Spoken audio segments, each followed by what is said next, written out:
آتے ملاقات کے لیے تو بیگم پوچھتی تھی کتنی دیر میں لوٹو گے؟ 1 گھنٹے میں۔ تو کبھی ایسا ہوتا کہ 2 گھنٹہ ہو جاتا، کبھی 3 گھنٹے ہو جاتے۔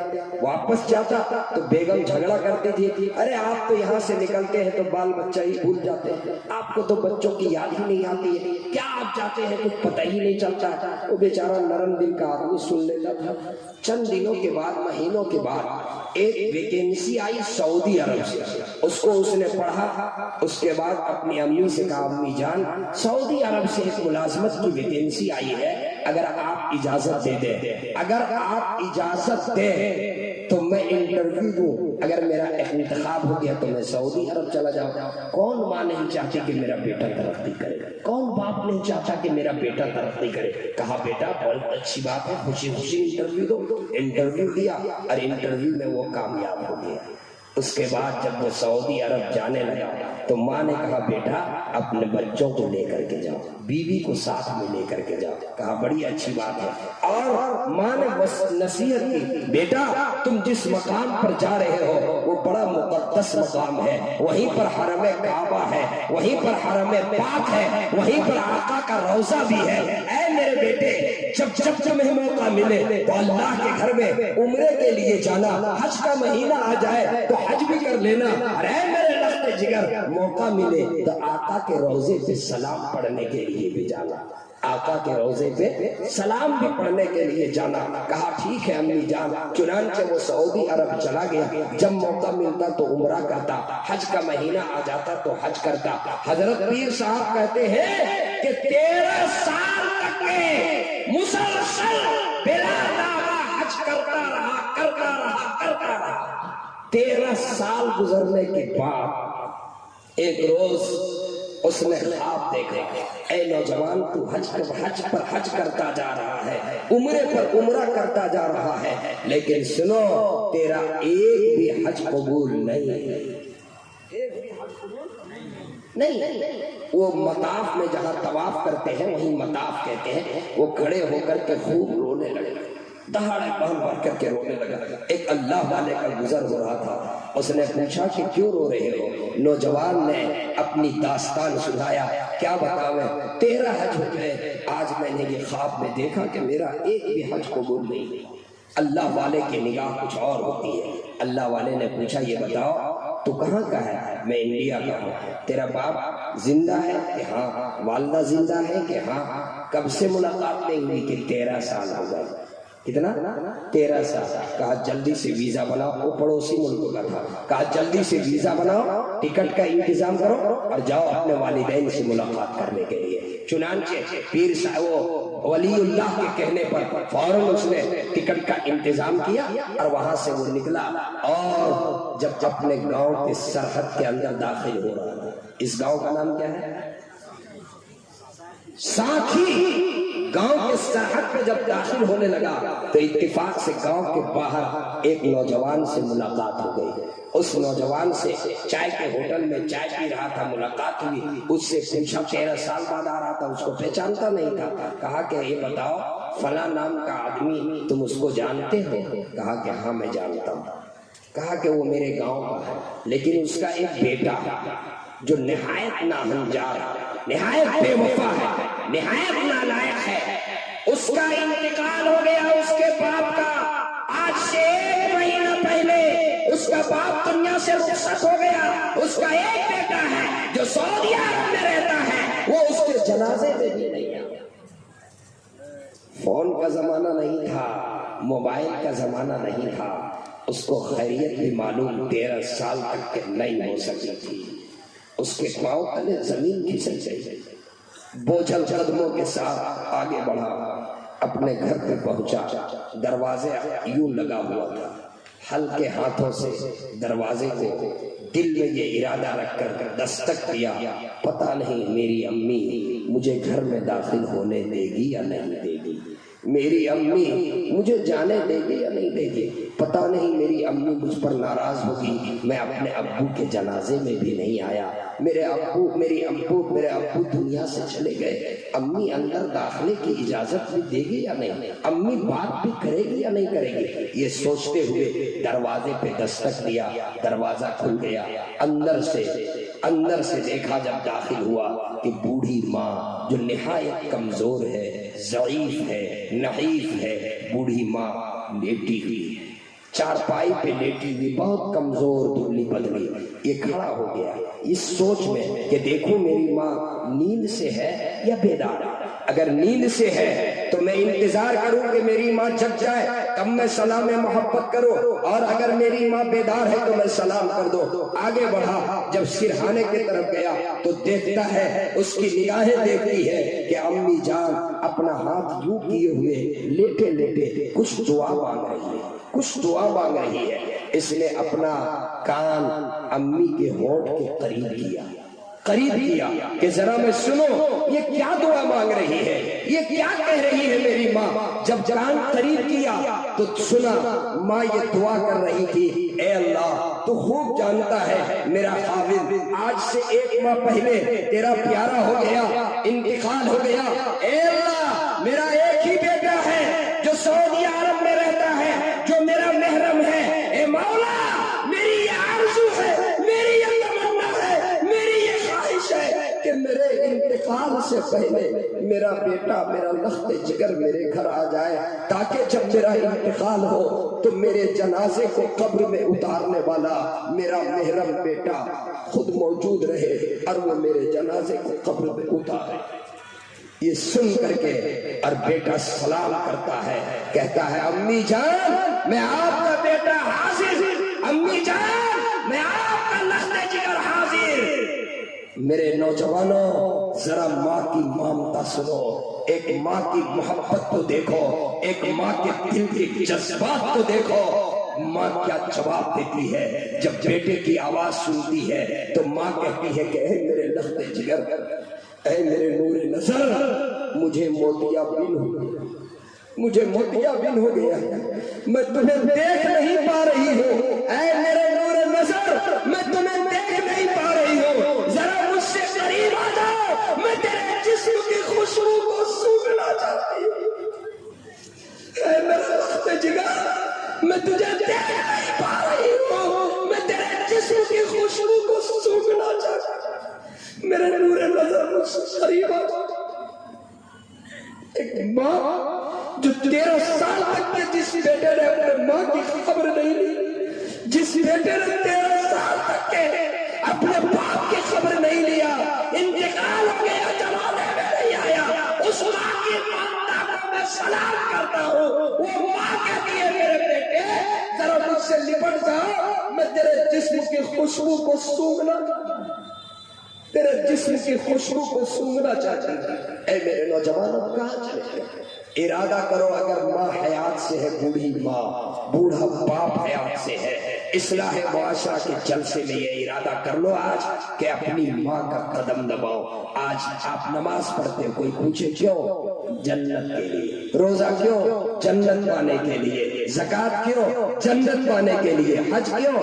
جنت پانے کے لیے۔ اگر آپ جنت حاصل کرنا چاہتے ہو، جنت صحراؤں میں نہیں، جنت بیابانوں میں نہیں، جنت شراب کے اڈوں میں نہیں، جنت جوے کے اڈوں میں نہیں، جنت زنا کی کوٹھیوں میں نہیں، جنت بازاروں میں نہیں۔ اگر آپ جنت حاصل کرنا چاہتے ہو میرے نوجوانوں، بوڑھی ماں کا پاؤں دباؤ، جنت آپ کے گھر میں موجود ہے، جنت ماں کے قدموں میں موجود ہے، آپ ماں کا پاؤں دباؤ۔